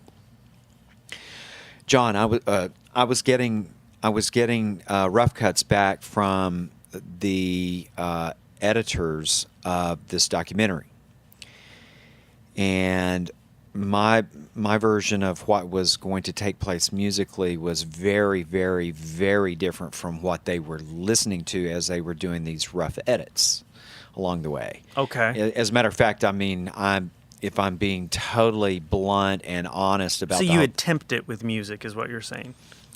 their attempt was, I didn't understand it. I couldn't understand how they were getting the cuts, because everything has a pattern to it, even in building the documentary itself. We're not talking frame count. We're not talking second count or minute count. We're talking, okay, so right here is where it feels natural for this to shift over into a different path that we're about to head down. And I would get these cuts, and I would get these cuts, and for lack of better terminology, there was this extremely depressing, extremely dark, drone type Sound bed. sound bed. Yeah, I refuse to call it music because it was. I can't call it music. They're So this is the video production company putting music as a placeholder while they're editing, so there's just something to listen to. And they're sending this to you, and the way it's making you feel is just... Well, so they obviously felt like the movie had a different tone than you thought. Yes. Yeah. And how they did it is still a mystery to me, but I was able to, once I got them to remove it, this was after several requests of like, look guys, I just need dialogue sitting there. I was there for every vowel, consonant, syllable that was captured. I was the audio guy. Yeah. And all of this being said, everyone has their ideas about flow, what trail we're going to take throughout the storytelling. Lots of the story wound up on the floor because it just wasn't the path that we wanted it to go. And my vision for it was, well, we're in the Colorado mountains. We're talking about guys that they work 7 days a week, but they whistle on their way to work. This is something that they're very passionate about. It's a handmade accolade. And I'm going, I don't get this. I just don't get it. And it got to the point to where it's like, guys, I love the path that the story is going, and I honestly, I think I like the timing of things. But you've got to remove this drone that you have sitting up underneath there. And John, you've got to imagine this is an hour and a half's worth of really dark stuff. To the point of where I literally wanted to just go crawl in a corner and go to sleep. I probably love it. You probably would. I may have a rough of it somewhere, Well, and if I do, I'll freaking send it to you, man. So they should have put vaporwave underneath. There it. you go. Yeah. Well, I mean, this is becoming apparent to me that that's probably what they were kind of experimenting with, because I'd never heard this stuff before. It was it stuff they played, or was I it think just they just like some grabbed temp it. music? They just grabbed it. Gotcha. I'm sure they did. Maybe they slowed it down. I don't know. It was definitely not the path that I had envisioned for it, but at the same time, it still got us to where we needed to go. Right. And so, I mean, you guys are kind of opening my eyes right now as we speak. I'm kind of going, go onto YouTube and that's what they were up to. Type in lo-fi hip-hop beats to relax and chill to. It's 24/7 streaming YouTube channel. It's got like 12 million subscribers. So much content. And it also made me so kind much of realize, that who am I to, poo-poo what they had going on? Well, you are you. You're the person that made the film, and you. I mean, you were You get to calling say. some shots. I mean, I think that it was great that they tried something, and that they were expressing themselves, and maybe that's as we just said, it helped them get a flow that you ultimately were happy with. You just had to mute the. You found out we didn't want That's true. on there. Yeah. That was one thing off the list Yeah, that but you're there like, you could've know been what? Don't need that. I can promise you there's well over 1,000 things that we didn't want on there. But So you were expecting? Well, you weren't expecting music at all, correct? I really was. Yeah, okay, To be honest so- with you, I was expecting, and of course, that's kind of really assuming on my part that they were just going to be able to. Well, they shouldn't have been making music, but some editors I know they like to have music to. They were simply using it to cut to, and it's like, wow, I don't know how you arrived at this from what you had, but hey, great for you if you're able to do that. That having been said, I even had guys in my own camp going, "Are you sure that you want to write this stuff?" And I'm going, guys, you only know me as a recording engineer. That's the only role that I've ever played. Right, what stuff? Sorry. The music beds. Okay, So this is for this Understand. documentary. So and you're then- writing the music for it too. Yeah. Oh, cool, nice one. So, Well, no wonder you didn't like it. Yeah. well, yeah, that was rather. You were the assuming on my artist in part. that situation. But I had Yeah, to there you fight go. for Yeah. that. I mean, I really had to fight for that. Where it's like, That's great. you need to hire this guy over here because this is what he does all the time, every day, and he's going to be great at it. And it's like, well, first of all, don't have budget for it. This is kind of coming back around for full circle. We make use of what we have, and we honestly didn't have budget for it. And I'm kind of going, I want to be offended, but how can I be when you guys have only seen me in Sure. one role, and that is as the liaison between audio and visual. And in this case here, it was like I've only been a recording engineer. I've been a mixing engineer for these very people who are going, are you sure that you want to take this on?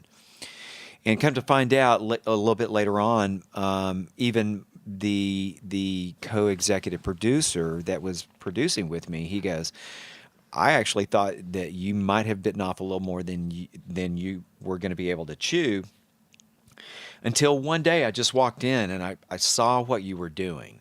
I heard what you were up to. And I'm going, yeah, my ways aren't necessarily the straight ahead writing notes and so on and so forth.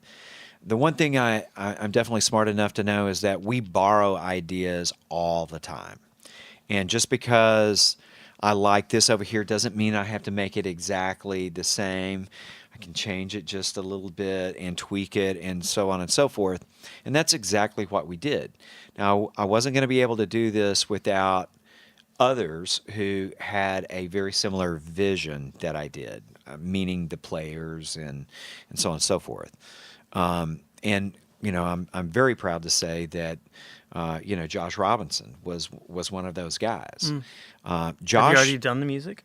huh? Have you done the music for Oh, it? yeah. Oh, okay, Yeah. great, cool. It was something like 37 music cues that had to be written for all of this, and it wasn't some magic number that someone came up and said that you got to do this. I'm the guy who came up with it, and for me, the proof was kind of in the pudding, if you will, when we showcased the documentary in the town in which the Grammy Awards are made, and the Grammy man himself was there, literally with tears rolling down down his cheeks, and he goes, I don't know how you guys captured me, but however you did it, you've captured my vibe, how I would like to be portrayed. And I'm going, that man, I don't know that you get a better compliment than the guy who the story is about, to kind of go, wow, this is really who I am. But I guess what I'm saying is that I'm not sure how we wound up with this drone type stuff going on, undulating underneath the storyline, which by this time we had heard 1,000 times. Heard every vowel, every consonant, at least 1,000 times, working our way through this documentary. And for us to be able to wind up with the end results that we have, and then later on to have the very same people who were like, "Are you sure?" come back and go, "Wow, this is really cool. This is really okay."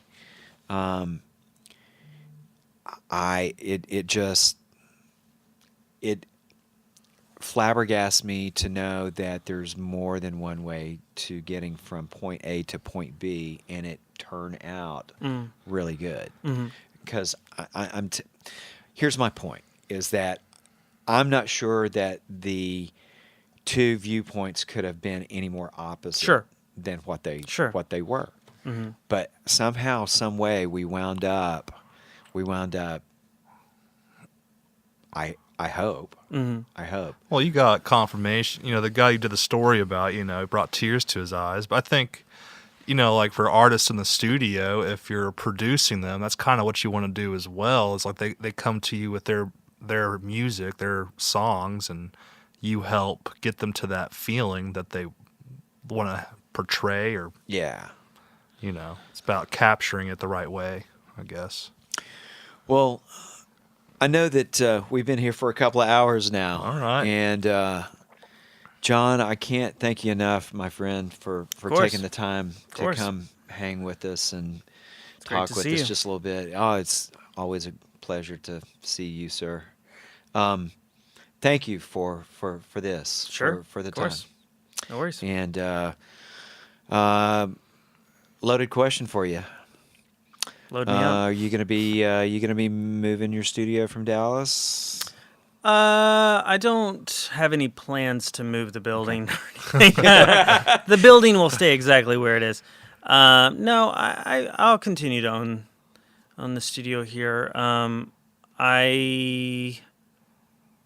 mean, I hope to soon have a property that I can have just more space out in LA of my own. Sure. But no, I'll keep a studio out here. Why not? Gotcha. Well, it is I love the vibe there. I love good. the vibe there. Cool. Well, you're always welcome there. I appreciate that. You probably still have keys. I do. I do. I protect them with all my might, as a matter of fact. Okay. Because I know that. Tim's a good person to leave us with. Yeah, exactly. Whenever I knew I was leaving, I was like, you're the first person I thought of that I just wanted to give a set of keys to. Well, I think that your place is in really good hands with the folk that you have there, and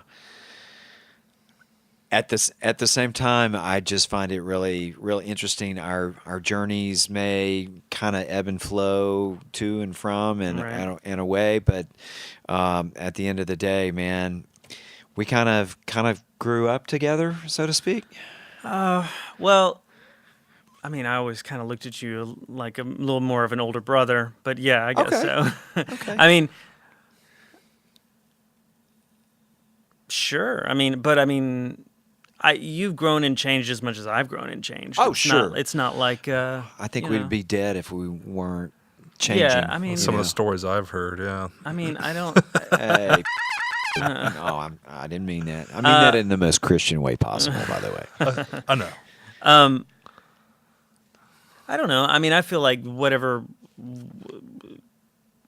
I think I was a lot more stubborn when I was younger and more like stuck in ways that I thought there were more right ways to do things. Okay. When it comes to recording, and you definitely like helped me see different ways, and probably helped me put me on a path of where it's like, oh man, there's a lot of ways to skin this cat. Yeah. You know. Can always throw a 57 up. Well, quickly before we tie this up, I think I told you this already, but I did an interview with Mix Magazine or something. That's what like he's that. in reference to. Oh John. yeah, and I mentioned you. Yeah. We Yeah. joke about it. He's the old 80s engineer. Is that what it was? 80s engineer that put 57s on. And I don't even remember. I don't remember what interview it was with because I've done a lot of these things, but like, Yeah. I talked about. I was like, that was a moment for me when that happened. I was like, It was a have- moment for me. I was like, you've got to be kidding me, but it sounded fine. It was a moment for me. It was like it was probably some break drum percussion group or some crazy. No, man, it was a rock band. Was it was it a really? rock band. You like it was, and it was a thing where you were like, I'm gonna put 57s on everything, and probably- maybe you were doing it to tease me. It's possible. No. I don't know. They probably pissed me off, and I just didn't want to, But go the my distance. point is that it sounded great, and I hate Well, that thank microphone. You. Thank you, John. I don't like that microphone. We were going to put a 57 over here for you. Robert came up with that idea, and I go, no, we're not going to do that. The point is that I don't like that microphone. I've never liked it. I felt like the only thing it gives you is like consistent clarity at loud volumes, which is good. Yeah. But that was a teachable moment for me where it's not about the gear, it's about the engineer. And you did something that I thought would be categorically wrong. And made it sound. It was categorically wrong. Yeah, I'm sure. Absolutely. Yeah, that was a big moment for me. Like that, just. Well, if I could just elaborate here for a second, so I used to do the Fort Worth Symphony Right. outdoors Right. at Sundance Square in downtown Fort Sure. Worth. And we had guys looking at us like, are you freaking kidding me? Because I would put 57s on the string section. Yeah, over the violins And and Well, everything. it is live sound. Yeah. It is. True. And it was outdoors. Yeah. And, condenser microphones just aren't going to get it done. No, not going to get it done. Wind blowing through there, just every little thing. Did you know... This is hilarious. Did you know I actually got asked to come mix for the Fort Worth Symphony on the 4th of July because of that one event that I used those 57s on the orchestra? right. And it was like... It sounded good. It wasn't everybody. It wasn't like, Well, it I wasn't- think you had large diaphragm condensers on the basses. I did. Sure. Yeah. I understand. I mean, yeah. The thing is you needed a microphone that would get the job done and wouldn't have a bunch of noise and all And this feedback and all kinds of... You needed. Actually, crapola. to me, you made the professional choice as opposed to the pretentious choice. Yeah, I mean, the irony of the whole thing is on the 4th of July thing, got a large sound company and they've got all these condensers setting out there, and it's like, oh yeah, I'll this take is those gonna- 57s. Yeah, it's like, have you guys ever tried? It's like, no, we're not doing that. Okay, just saying. Well, John, thank you so very, very much, buddy. Man, until we get to. Maybe one of these days I'll get to come. Maybe Beck will let me make my way out to L.A. You can and bring back. sh- You got spare bedrooms, man. Wow. Just come and stay with us.